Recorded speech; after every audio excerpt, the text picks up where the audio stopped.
welcome back to Jess's Book Nook. I read 16 books this month and I've got everything from 5-star reads down to 2-star reads.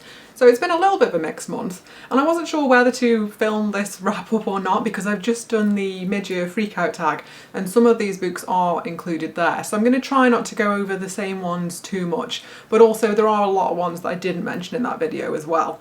So yeah, let's get started.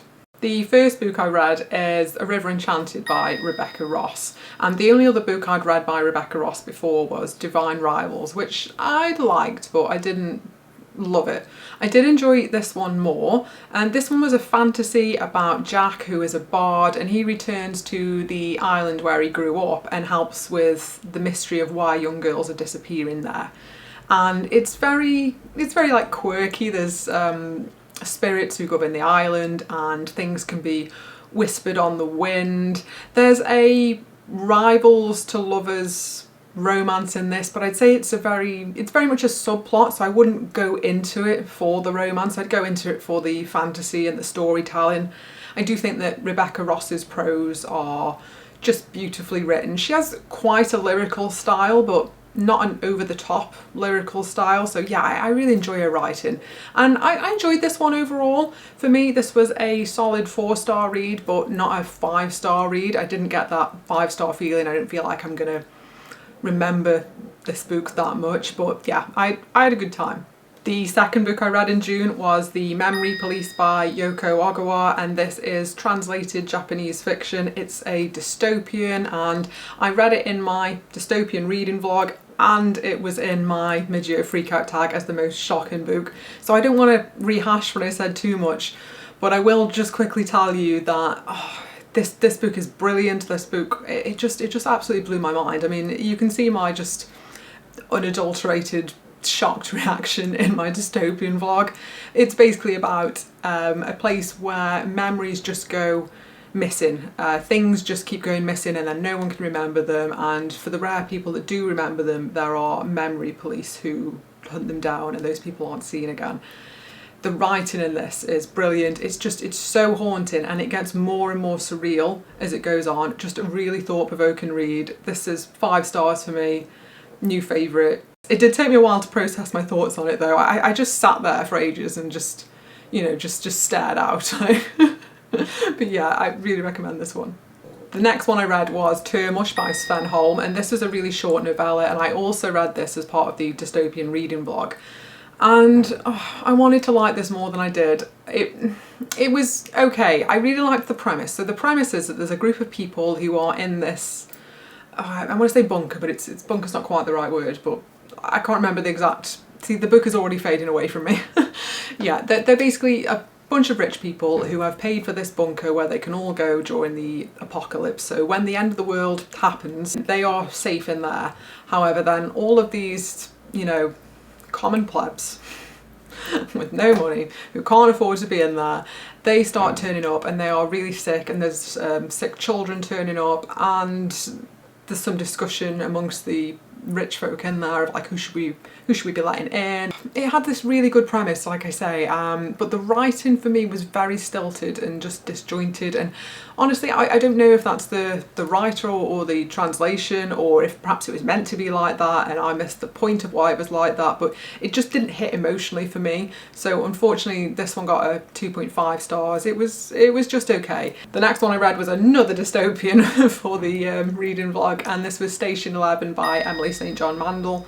I've been wanting to read this one for a really long time and I'd seen really great reviews on it, and I did like it, but I just didn't love it as much as I'd hoped that I would. So we're basically following this Shakespearean travelling theatre group and we follow them into the apocalypse. So some of it is set post-apocalypse and more of it than I thought is also set in the past.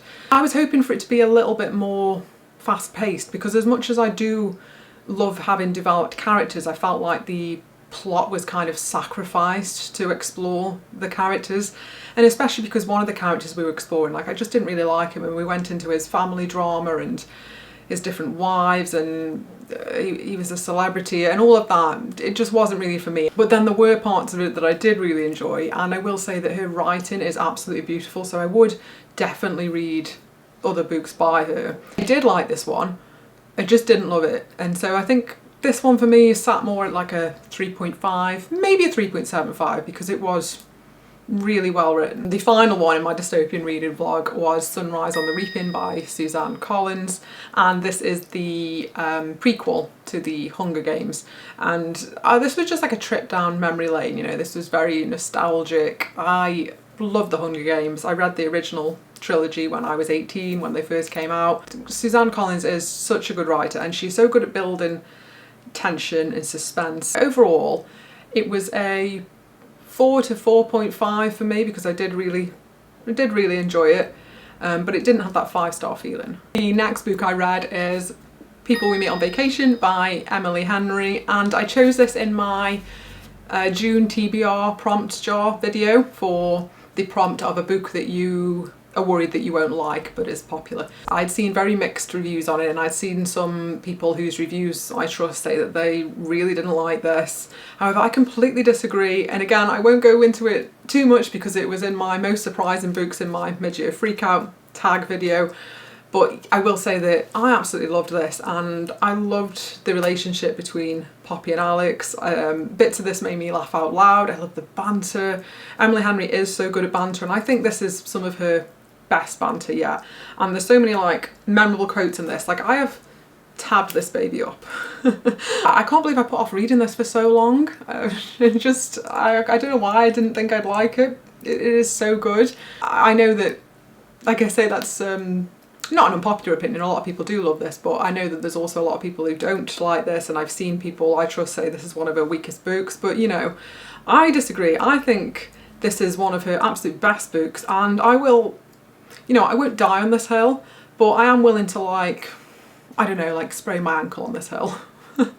This was 4.75 stars for me. Okay, after this one I read Jade War by Fonda Lee, and that is the sequel to Jade City. It's a little more tricky with sequels, isn't it? Because I can't really tell you much of the plot, but I will say that Jade City is a very unique fantasy, and it features like organised crime and clans who kind of rule over the land, like competing clans. And we follow one of these clans, and they are the most like morally grey characters. And yeah, I love them still, and I want only good things for them, even though like sometimes you're like, oh, what are you doing? I'm just so invested in them. They were such well developed characters. Fonda Lee is just an absolutely amazing writer. This is such a good epic fantasy series. Now I will say this one I didn't love quite as much as Jade City. There was places where the plot just slowed down a little bit, which knocked it down slightly, but this was still like a 4.5 book. I absolutely loved it, and yeah, I'm looking forward to reading Jade Legacy because that's the last one in the trilogy, so I'm definitely going to read that sometime this year. Next I read Atmosphere by Taylor Jenkins Reid, and I've done an entire review on this with a reaction to the emotional bits in it and everything, so you can check that out if you're interested. But basically we follow Joan, who is an astronomer. Oh, I actually said that word right. I don't know why I really struggle saying that. But yeah, she basically goes into NASA to become an astronaut as soon as women are allowed to become astronauts. And we follow her journey, and there's also like a beautiful sapphic romance in this book, and it's so well done.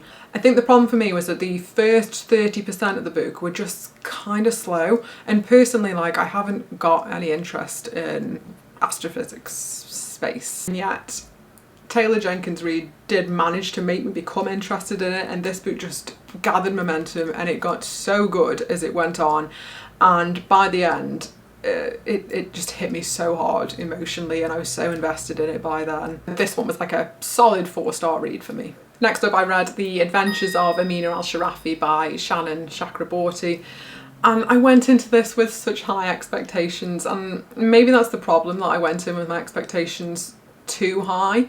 I was just expecting to love this because it's a fantasy book about a middle-aged mother. I mean, when do we get that for main characters? Like, I loved that she was a middle-aged mother, and it's, you know, a swashbuckling pirate adventure. Like, I was really expecting to love this, and it just didn't quite hit for me. Now, it's not that I didn't like it, like, I liked it still. I gave this like 3 stars, but I really thought this was going to be a 5-star read for me. I found the first couple of 100 pages like really slow and really hard to get into, and then parts of it read a little bit YA for me. Considering her age, I just thought that some of the things that she said, did or thought just didn't match her life experience and didn't match the sort of fierce character that she was kind of supposed to be. I talk about this in a little bit more depth in my mid-year freakout tag in the most disappointing books of the year so far, so I'm just gonna leave it at that. But yeah, I can see why people like this book, and I do think that it had some really good elements to it. It just didn't end up having the kind of pizzazz that I wanted it to. I don't know why I just used the word pizzazz. I swear I never use the word pizzazz normally, but it's in there now. I guess we're sticking with it. And the next one I read was White Nights by Dostoevsky. And I actually really enjoyed this, and I wasn't sure whether I was going to or not. The writing is so beautiful. I mean, all of these tabs are just basically me tabbing stunning bits of prose. This is basically a story about longing. Our protagonist falls in love with a woman who doesn't love him back. They build a friendship, but she falls in love with somebody else. And it's his longing for her and his just deep affection for her. And I have to say, I'd seen a couple of reviews where they kind of described him as like an incel. Like, I saw someone describe the protagonist as the ultimate incel. And I disagree with that, mainly because whilst he did love her and he does go into this all-consuming love for her, he doesn't feel entitlement towards her, and he remains happy for her if she's happy. It was just stuck in my head while I was reading it, because I just happened to see a couple of reviews that said that right before I went into it. But no, I thought this was really beautiful. The one thing that was a bit is the age gap in here. He's I think 27, she's 17, but the thing is, at the time that this was written, that would have been considered really normal, and women would have been expected to be looking for marriages then, and it was just a really common gap, and those were common ages for people to be together at. So I was just taking it in the context that it was written in. So yeah, this was a really beautiful book, but it didn't give me like the sort of, again, like that 5-star feeling that I'm always going on about. And some of the dialogue is like very unrealistic. I mean, particularly for now. I'm not sure if it was back then, but I can't imagine people speaking back then as they did in here. So that kind of knocked it down just a little bit for me, but it is absolutely stunning writing. So I gave this 4 out of 5. And after this one, I read the second in the Crowns of Nyaxia series, which is The Ashes and the Star-Cursed King by Carissa Broadbent, and this is the sequel to The Serpent and the Wings of Night, which I really enjoyed. I gave the first one, I think, a 4.25 stars, but I didn't feel like the first one had enough character development, and it went a little bit, like it sacrificed some of the character development for the plot in the first one. This one doesn't do that. Now, again, it's kind of difficult with a sequel because I can't tell you like the plot on this, but I will say the first one, we're following our protagonist as she competes in these trials, and she's competing against vampires despite being human herself. And in this world, it's a very dark world where vampires see humans just as food, and there is a romance to this. It's enemies to lovers and then back again. I don't want to say too much more about this because I am actually doing an entire Crowns of Nyaxia reading vlog, which hopefully will be coming soon, where I read these and the novellas. But I will say that I really enjoyed this. I thought it was even better than the first one. I was a little bit worried after the ending of the first one, which obviously I won't go into, but I should have trusted in Carissa Broadbent because she knew what she was doing, and this one, I just had such a good time with this. Yeah, this was like easy 4.5 for me.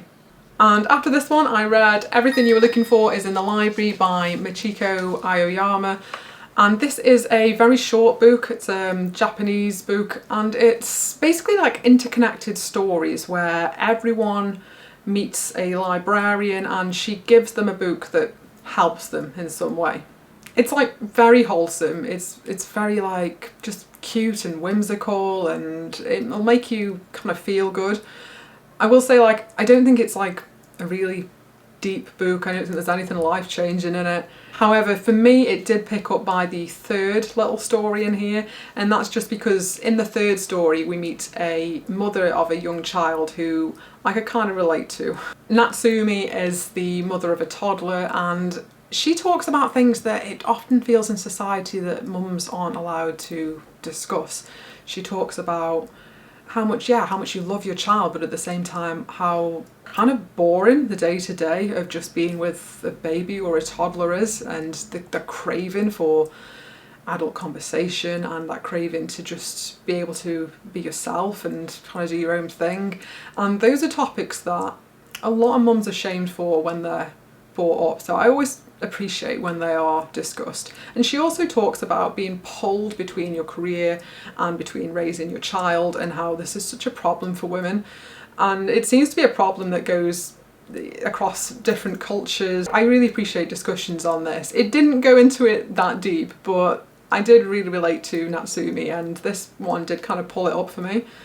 I will also add that the librarian in this, whenever anyone mentions the librarian, they always comment on what a giant woman she is, and it was just like a little bit weird. Like, everyone was there constantly just telling us how big, and not just big, but how really big this librarian was, and yeah, it was a little odd. But yeah, overall, I would say this is great if you're looking for a short, cozy read that's kind of heartwarming, but I wouldn't expect it to kind of stick around with you for too much. For me, this was a 3.5 star book. Next up, I read Quicksilver by Callie Hart, and this is the 13th book I read this month, and it must be unlucky 13 because I didn't enjoy this book. This did make it into my most overhyped books of the year so far in the mid-year free count. So again, if you want to see more of my thoughts and frankly a little bit of ranting, which I didn't mean to do, but I do go a little bit ranty, I'll admit, in that section. Only because this actually started out really well, and what frustrated me was that Callie Hart builds this great premise, this great world. I was actually really interested, like the first 10% had me hooked, and I was like, oh yeah, I can really see why this is popular. And then she pulls us out of that world, and it goes into a more of your like bog standard kind of fae story, which I think like we've seen a lot by now. And also because like I just couldn't stand the romance in this. Like the first guy we were introduced to, I was worried he was going to be like the romantic lead, and then we met the next one and I was wishing that the other guy was going to be the romantic lead. Basically there was part where he said something that to me was irredeemable, and because of that, and because also I just wasn't enjoying it, I did end up DNFing it. But I didn't DNF it until I was about 50% the way through it, and that's a lot of pages in this book because it's a right chonker. I don't want to be a hater, but you know, here I am. Anyway, moving on from that one. Next up, I read Silver Elite by Dani Francis, and this was another one that's been like so hyped up, and I was worried about whether I would like this one or not. One of the reasons I was worried about it is because it's like a dystomancy? Romance-topian? I don't know. It's a dystopian with romance and like some spice in it. Yeah, it just felt a little bit off, and I was worried about it. And that's not because obviously love can blossom in the darkest of times, and I completely get that. But she is like, our main character basically is lusting after the commander's son and the general's son, and the general has done a lot of harm to her people, so it was a little bit uncomfortable. However, I could not stop reading this book. I could not put it down. It's one of those books where you just feel like there's crack in the pages. Like, I just could not stop reading it. I actually like sat up reading it late into the night, and I don't do that with every book because, you know, I really value my sleep. So our main character in this is called Ren, and she has these abilities which basically make her a target. She is what's called a mod in here, and Ren is brought up by her uncle, and then right at the beginning of the book her uncle is taken away and she is trying to save him, and then she ends up basically getting sent to this kind of military training school, and she has to pretend like she's not a mod and fit in with basically with her enemy. This book has some twists in it as you go through, and it did have some twists that I didn't expect, and there was a couple of moments where I was like, okay. I hope that conveyed what I wanted it to. Because sometimes when I'm editing these back and I look at my face, I'm like, I don't know what you thought you were doing there. But yeah, I really liked the military school setting. I liked the relationships between the characters. I did eventually like the romance, but I did find it kind of off-putting at times, and it really starts off as just lust, and the fact that she was lusting after him when he was part of this group, I did find it a little bit weird, because to me, you know, if someone is like horrible and you know they're horrible, to me, like, I can't even see that person as physically attractive. Like, I just look at them and think like, you are a, I was going to swear, but you know, you are a rhymes with stick, and I can't find you attractive because of that. Like, So yeah, I found that bit kind of just hard to believe that she would be lusting after this man. And then the only other thing that just wasn't quite working for me was that I wanted them to go, I wanted Dani Francis just to go into the dystopian elements a little bit more. I felt like she had some really good aspects of world building in here, but it wasn't explored deeply enough, and I wanted more political intrigue. I wanted to know more about the systems. There was some things thrown in here, such as like class systems and slavery, which then weren't explored fully, but I'm hoping that she'll do that in the sequel, which I will definitely be reading, because yeah, I found this book really addictive. I was really hooked reading it, and it was definitely a solid 4-star read for me. Okay, the penultimate book I read was Reign of Shadow and Endings by Melissa Roerich, and this was my first dark romantasy. I've read dark romance before, although not extensively, and I just really wanted to try dark romantasy, so I'm going to have a dark romantasy reading vlog coming out soon, and this is the first one in it. And basically we are following Tessa in this, and she is a fae, and in this world fae can be selected to be sources, which basically means that they must serve their masters. So there is like master-servant dynamics in this book. Tessa basically isn't expecting to be picked as a source, but then she is chosen by one of the most powerful legacies, and we kind of go from there. And I will say this book it's really intense, and you will really feel for Tessa, I think. I mean, at least I really felt for Tessa, because everyone treats Tessa like crap. The nature of the world is kind of like grim dark, and romance-wise, I mean, I don't even know if I'd call it a romance. It's certainly a very slow burn, and yeah, there's those dynamics, like real power dynamics, and Tessa fights all the way through this, you know. I really liked her actually as a heroine. She doesn't back down. Now, the male love interest in this, I've like really mixed feelings on him. He's definitely very morally grey, like he's nearly morally black. There were parts where he would start to redeem himself, and then parts where I was like, ugh. But you know, it is a dark romance, so I was very much expecting it.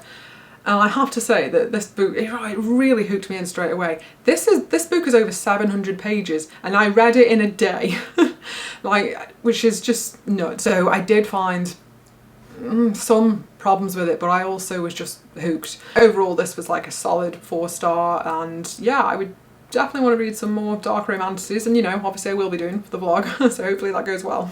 And the last book that I read this month was called Till Death and Daisies Bloom by Jamie Dalton and Raven Storm. And this is my first ever ARC, and so I really wanted to love it, especially because I really wanted to support like smaller authors as well. So it sucks to say this, but I thought it was just okay. But let me start with the good points, because there is such a fun and unique premise to this book. Our protagonist Hazel is a witch who is strangled to death by her werewolf fiancé, and then is reanimated by one of the 7 deadly sins. Unfortunately, it just it fell flat for me. We had multiple point of views and you couldn't distinguish them, and you really should have been able to, because the point of views were of the 7 deadly sins. So I was expecting really, you know, unique and heavy characterization, but if you'd have taken the names off the chapters, I would have had no idea whose chapters they were. I also found the plot just kind of chaotic and disconnected, and look, my brain's super chaotic, so I can appreciate some chaos, but at this time it just didn't work out for me. And there was also an aspect of the world building where witches basically unlock their power by sleeping with someone for the first time. I don't know, that didn't sit right for me. It's actually hard for me to articulate exactly why. I wish I could put this into words better, but it just didn't sit right with me that that's how witches gained their power in this world. And for me, with the spice scenes, like, I found them a little bit uncomfortable. Not because they were badly written, because they weren't at all. Like, it wasn't like bad spice or anything. It was just uncomfortable for me because they were like portrayed as brothers and then they were in the same scene. Like, it was a why choose kind of scenario, which I did expect from the blurb, so that's not the issue at all. I just didn't expect them to be like described as brothers, and then it kind of, you know, creeped me out. I mean, maybe because they're deadly sins, they're not brothers in the way that we would think of as brothers. So like, maybe I'm the problem, you know. Sometimes I'm the problem and I accept that.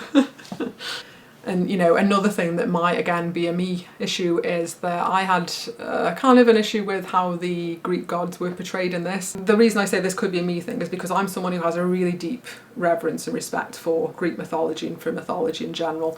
It's actually a big part of my job is I research mythology and I write about mythology and I write about paganism. What a lot of people don't realise is that this is a living, breathing religion still, and I don't think you'd get away with writing about the gods of other religions so flippantly.